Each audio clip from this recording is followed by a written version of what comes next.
Hey everyone, a new awesome trailer for Spider-Man Into the Spider-Verse dropped this week. It's the animated movie following the Miles Morales Spider-Man, but it also includes other versions of Spider-Man, including Peter Parker and Gwen Stacy. So what is the Spider-Verse, and what details did you miss in this trailer, maybe? We're gonna break Last of Avengers 4 and lots of stuff. We got a big episode, and we're gonna get to all the stuff that you needed to know from this past week. I'm Eric Voss. Joining me at this table are... Sam Basher over here.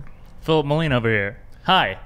And now that that's done, let's get started with our top story. This is that it takes place in a separate universe from the one we know. The Spider-Verse refers to a run of Marvel Comics in 2014 that crosses over all the various incarnations of Spider-Man that we've seen throughout the years. So this movie is animated actually to look like the pages of a comic book. The action is punctuated with splash. Miles actually takes over the mantle after Peter Parker dies. But here there's an older but still broke version of Peter voiced by Jake Johnson. And yeah, we also see Gwen Stacy voiced by Haley Steinfeld.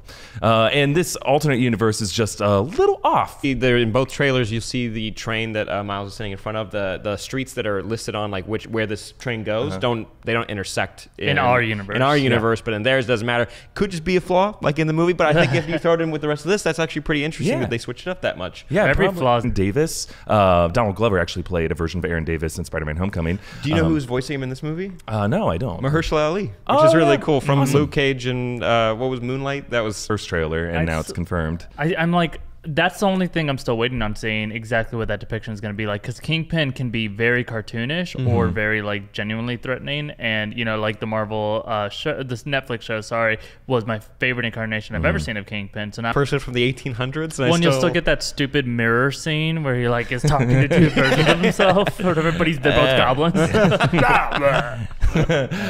And a few other Easter eggs if you watch closely. You can see alternate Spider-Man suits. One is an electro-proof. It seems like it either belongs to Peter Parker, this area, and that would make sense, or it's some other location, because Peter Parker doesn't seem to have his stuff together well enough to have something like this. Right, well, if you can't afford a burger, you can't afford an armory. Well, if this is like it is kind of a cool idea though if he's been around for Tony Stark in it. Maybe. Yeah. Yeah. And then also, if you're listening closely at some point, Peter in the trailer tells Miles, "Don't do it like me," which is kind of a quote that Aunt May says in the Ultimate Comics. She says, "Don't do what Peter would do what Miles Morales would do." So it seems like there's going to be getting into because the Spider-Verse event is enormous, but it's cool. Gwen Stacy pops up in this, and that's where she was created. She's someone pointed out that online that this might be the fastest like creation in a comic book to like a film like transition. Bane was like almost 3 or 4 years when you mean Spider-Gwen. Her show up, and Prowler's a really big deal to Miles' origins, and you see Kingpin. It's like there's a lot going on, so I'm just wondering how they're going to juggle all of that. But if it's Into the Spider-Verse, maybe that's just an intro to like a bigger threat that could happen over a couple movies. The Ultimate TV show, Ultimate Spider-Man, split halftone, and it's like what you use sometimes as like a depth of field or for shading in comics, and so they use this in this movie to try to add a depth of field and still make it feel like a comic book. And it is, but you point this out when you're watching it, it's like sometimes you feel like you're something's wrong with your eyes. Like at the beginning I was blinking real hard like, and I was like, don't think, by the way, to answer your question, that it would be the best incarnation of Spider-Man. I do genuinely believe Spider-Man Homecoming was the best of what people like about Spider-Man, and that's plays aside from Miles Morales, because that's a great character too, just to go with Peter Parker for a sec, it almost plays the like logical extension of like, okay, if a teenager was authentically a superhero and he's struggling to like learn how to date and learn how to like grow up and do these things, like someone who's never had any problems in his life, and it's like, are you kidding me? Spider-Man is so messed up. Like, how messed up are we from our kind of normal childhoods? He was Spider-Man and had to keep it a secret from everyone. So the fact that he's totally broke and like a slob and stuff, I love that choice. So that might be my favorite. Living in New York City, or even alternate universe versions of New York City, isn't cheap. So it's what I love that line of I'm not liquid. I'm not liquid. I'm not, I think he's got all. That means his money is all tied up in like something else, like Pogs or something. Or in armories. I've seen things up a bit too much. But I think when it comes to Spider-Man, they were smart to partner with Marvel when it comes to the live action one, because they were able to do so much with the character and make him as like the best version of him that he could be. But also provide this interesting looking animated world version, shying away from it or confusing you with it. They tell you right away in the trailer. It seemed like there was a message to us of what this is. It's a VO. It's like, that can't exist in the movie, right? It's like, he's not going to be like talking to someone. He's like, your universe. He's like, who's he talking to? Yeah. Do you have like awareness? Like you don't need his powers. He's like, oh, you should be Spider-Man, and that line comes from Genki, who got who got like kind of ripped off and became Oh, Ned, Ned and and Homecoming. And there is no sign here of what they're doing with that. Yeah, so it's confusing, but also there's great jokes about him wearing that right after Peter. Cool background might be changed a little bit because he goes to the Vision Academy as he does in the comics, and you can see Vision on a sign in the background in the trailer shot. But he's wearing like a prep school uniform, where in the comics he just wears plain clothes, whatever.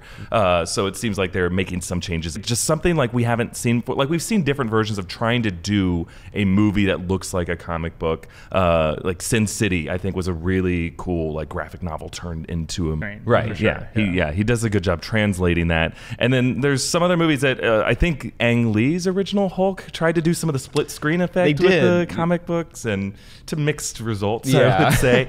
You have to do it in animation style, and they do some cool things by having like Really big. Yeah. I'm always ignoring that. Just saying. This also kind of reminds me of the Ultimate Spider-Man video game. Did you ever play that? Because it was done in the comic book style. It was it was where you could play as Spider-Man and Venom, and at the end you get like to play as Carnage for a little bit as well. It's a very cool That's game. a Super Nintendo In game. a style, not as stylistic, but it was meant to feel like it was a comic book. So you got like the bubbles, and you got the sound effects as you would be moving through the city. Oh, it was, yeah. It was really cool. But it was Okay, more no, tied to yeah, the yeah. Ultimate comics, I think. So Yeah. Well, we're very much looking forward to this movie. Again, it's coming out in December. And what questions do you have coming from it? Because, yeah, we look forward to talking about this more and more as we get closer to it. But for now, let's move on to this week's trivia question.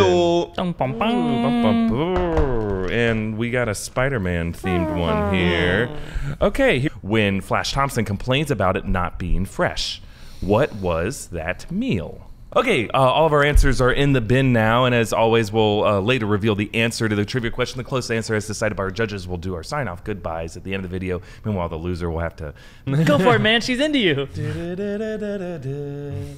Oh wait, the winner was Moonlight. No thanks. Let's Oscar jokes. All right, right? Timely. Not bad. Let's move on to actually a quick update for some news that dropped this. We all could have seen She coming. might be a little bit. wrong, but if she's right, it would be a spoiler. Yeah.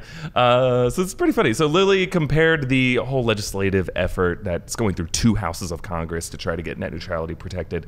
She compared it to 2 battles that her character had fought. She said, quote, "That was Goliath," means that Hope will survive to take on Thanos in Avengers 4, which is something that, we could have seen coming, that Thanos would be the second fight. But for Goliath to be the first fight, it's just... Yeah, considering Goliath is a good guy. We're fighting net neutrality are the good guys.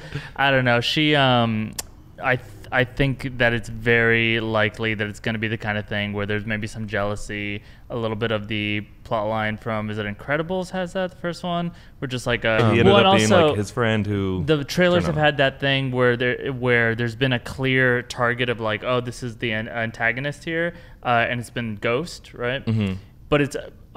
as far as we've seen, a non-speaking part, pretty much, right? Like, it's not There's also Walton Goggins' character, and he's trying to get Pymtech as well. So possibly he gets his hands on not Pymtech, but maybe the Goliath suit. So it's like, and that was one project they were working on together. At least that would give Walton Goggins, who's like he's a really good actor, something like a little bit more to do. And Lawrence Fishburne could just be a good away half the universe. I'll say it does seem like somehow she managed to post an Instagram picture, and the picture is the moment after she saw what she just did. When she went back in time, she's like, "Uh-oh." I think it was a video, this video, so it's just unfortunate. And seek revenge in a future Marvel Cinematic Universe installment. Well, people are pointing to this shot from Spider-Man Homecoming when Peter is locked in the government storage warehouse. Remember, he tosses aside Ultron's helmet, and clearly at the time it was like a little Easter egg to the dozens of Ultron glowing red eyes. And this Ultron helmet has those glowing red eyes. So, could this be Ultron? Did he survive Vision's final strike at the end of that movie somehow? Was there one other robot that he popped back into? Now, it wouldn't be more so than the Tony Stark invoked one in Age of Ultron. The Robert California version. I don't know. Do you think Ultron could make his return to Avengers 4 to help in the fight against Thanos? Are you guys interested in seeing Ultron again? And if so, how should? Of the character to be curious about how would he react to these events. What if you plugged his head into a ship and you had it as a talking nav, to see those mannerisms come through in a metallic body, for him to design? He designed eyebrows for himself so that he could emote more, so people could understand him. Anyways, I'm fine with no more, but it would be interesting to see more villains like maybe Abomination showing up, because if you saw... and it can be fun to, especially the villains, especially successful villains, to be able to bring them back. I mean, actually, we did just hear about Black Panther 2, without spoiling anything, might have a villain's return in that. And it's just like part of that comic book nature is the fact that like he had his own movie. It's okay if he didn't. If Claw showed up, I'd be more actually down for that. That'd be kind of interesting. Even though he'd be really not the most helpful person in that fight, I would be more interested in seeing someone like that. Not Zemo. Never mind. But there's some other choices, and I just don't know if like the microwave turns on, has a red eye. Smart fridges. Yeah. I need more Ultron. I don't think we've had enough. I think it was a kind of a missed opportunity in Age of Ultron. I think James Spader did fine. I think that movie, wasn't perfect, but I really enjoyed it. But Thanos being, what do you think about this? So if he was still alive, how scary would it be if you were able to get a hold of the nanotech that Tony now has in his armor? And if you wanted to do some Fox Marvel like rumor mill stuff, like we saw I think you did a virus, so maybe you could kind of seep that into the MCU. It's a very scary concept of like nanites that are used that kind of can be contracted like a virus and can alter you into like a part of Ultron, or it could just be that you're an evil robot, but basically you lose a sense of self, and that's something fun that they could do. That's a fun element of Marvel Comics. And it's an important message about chlamydia. Yes. Let us know what you think about this theory. Do you want it to be true, or you, like many people, you had enough, you're ready to move on to a new villain? All right, another directed by Todd Phillips that sounds like will show the Joker as a failed 80s comedian. That's a separate one. This is the Suicide Squad version of Joker, and so it is happening. Meanwhile, the Harley it's fine versus Penguin birds. Yeah. Other thing, no thanks. Yeah. Who wants that anyway? Warner Brothers, who wants to make lots and lots of money, and Suicide Squad did that. That's about all it did. By accident. Yeah. Okay, so reporting that this is legit. It's a first-hand leak, a lot of people are saying. Either way, let's look closely at this. Let's zoom and enhance. We could either zoom or enhance, but let's just look at it. So Cap is wearing his classic stars and stripes once again, compared to the darker Nomad-esque look, as we thought she will eventually don her classic colors and not that greenish suit that we saw her wearing in the set photos. War Machine seems to have a modified suit, and Hulk is wearing Under Armour. Yeah, and I guess it's surprising that he actually is Hulk here. He finally came out to play. Beat Infinity Gauntlet, no longer charred and smoky, and he's carrying some kind of new weapon. Interesting. But looking back at this team up photo once again, how do you guys think an Avengers lineup with Rocket and Nebula, Captain Marvel, Hawkeye, and Ant-Man? It's like, this is the Avengers. Yeah. Like this Avengers and Friends. The Avengers plus Captain Marvel, who, like, if Thor was already as powerful as they made him in the recent Avengers movie, and she's supposed to be the most powerful hero we've seen yet, it's kind of... And I thought you were referring to Hawkeye. He's two Supermans. He doesn't look like Wasp is there, though, and so that's a little... Interesting. Eventually, Lily accidentally tweets something again. Here's something with some of the architecture on the side over there. So maybe that could be it. But also, I'm going to be honest. I love when Hulk wears clothes. I think it's so funny. Like one of the best. I think they're probably going to pull for this if Hulk can talk. It'll be like the Doc Green version of the Hulk, where he has Banner's intelligence, so they can stretch and expand to accommodate Hulk. This 10 years until we got to there, like to get to finally, clothes that fit. Puts it on him. I mean, he just likes having it all out. That's fair. Yeah. He started this Star-Lord super funny, Peter Parker and Doctor Strange bring a lot of comedic relief to the movie. So I was like, oh no, is there gonna be less jokes? But man, seeing Rocket line up with them, it's like, okay, no, we're covered. And the new Thor is basically a stand-up comedian. Some version of the lineup that we end up seeing. It's like, oh, I can imagine Captain Marvel and Thor combining in some real fun team-up power using ways. Yeah, I don't know that they need War Machine there. Well, somebody go protect the Sanctum Centaur. Shoots. Well, let us know what you think about that and what you think about this art. Is this the version that you want in your head? Is there anybody that you want to see join with them, like a Shuri version of Black Panther maybe, or Wasp to pop up in there? But ladies and gents, it's at What If Gamer wants to know, what else could these 6 Infinity Stones have done besides wipe out half the population, saying there's no way these exist when you put them only together that they would do one job. So What else could they have done? I mean, It's obviously. a smile to his face, doesn't it? And Sam at dgirl124 wants to know, what are some of your favorite weekend jams? Keep it on brand. I do sure love. Eric, this is from This Is Really Sam. What's one non-nerdy thing you would love to make videos on?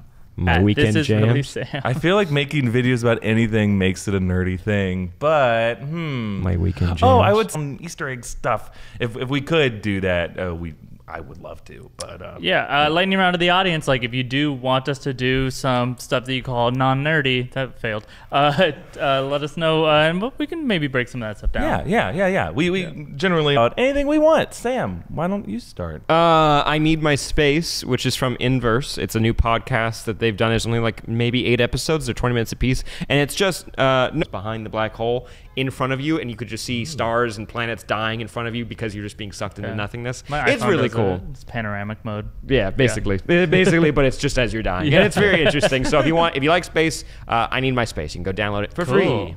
Great. A team that I coach and direct that I work with named Dad Jeans is performing at the Acme Theater in Hollywood at 9 p.m. on Sunday night. Entry fee for that? I think it's $8 at the door, $5 in advance. Hey. All proceeds go to Eric. Go to some He profit needs it. for profit. Yeah. It's directly after the first movie, so they got Jamie Lee Curtis to come back. They wipe away every single other sequel. They even like make fun of them, and they're like, "Those." There's like a line. There's like, "Those are lies," but it actually looks pretty freaking good. Yeah. So I'm really excited about it. I'm a big horror fan. All right. Well, finally, let's return to the trivia question that we asked earlier. And just to remind everyone what it was what meal was eaten in the Amazing Spider-Man. That Stupid thing that Flash Thompson and one of these. Sorry, I'm bitter about this question because I didn't have a good answer. It's for a it. definition of trivia. It's the most trivial of trivia. Yeah. What word Eric was- had a pretty good one. Sea bass. Sea bass. I know I feel like sea it was a bass, and that's not good. fish-related Sea thing. bass. Yeah. That's an answer. Piscine enough. Right, yeah, Hopefully, yeah. we'll see. Fish counts as meat. Fishcountsasmeat.com. # fish is meat. Sam said pad thai. I don't know how to write it. Did I Pad write it thai. right? Well, the correct answer Thai. was One of these things that could go bad was not fresh enough was pad thai. If you've had pad thai, it's essentially noodles. but there's meat and there's shrimp sometimes in pad thai. That's a shrimp pad thai. Well, pad thai encompasses shrimp pad thai. There's chicken pad thai. Just saying. So winner me. Sign off. Goodbyes. First, we're gonna quickly run through some As other always. news headlines that we didn't have time for. Philip can read each headline, Sure, and then Sam, you Sam need will. this finale episode would digitally self-destruct after they finished shooting each scene. It's more like it got hot in here really fast. But you know what else is gonna Called for a scene to be set in the year 1921. What is that? Why is this news? Prohibition. Don Johnson's in this. What is it? Prohibition? Take it if it works. We're gonna need to prohibit me from making more jokes in future episodes of this Okay, show. sure. Okay. We'll take it. We'll take it. Yes. Yes. Oh my Yes, God. we'll take it. That's an acceptable joke. No joke, but you just all suck, by the way, for doing that. If we, Not you all, like. but you, no, not you, but But if you're among the ones who You. did that, you know who you are. you know. Joke though, it's weird. It's like it was like Star Wars was. Die on this one. Okay, it's dry in here. Walking Dead Maggie actress. Who wrote this? Just Walking Dead Maggie CNN actress. tickers. Lauren actress. Cohen also announced she would be leaving. And finally, I think, hopefully, there it is. All right. Stranger Things is launching a book series that will offer advice, wisdom, and warnings from the Stranger Things world. They're gonna turn. They're gonna turn this Like upside Ray down. Charles. They're Turn this up. They're gonna Don't turn this upside down. Turn it upside down. They're gonna turn There the you world. go. The book Barnes and Noble. We're gonna turn it He's upside. not done. He's not done. Oh. All right, he's dead. R.I.P. Oh. Yeah. Well, Use this.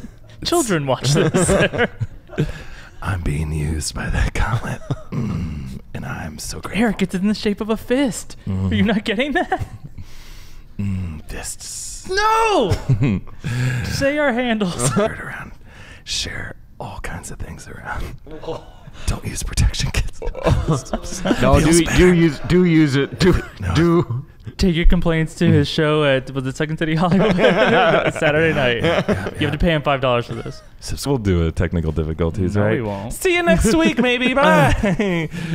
What'd you guys think? I think you need to do your apology now. Ladies and gents, I apologize for that. No apologies. I have an upset stomach from a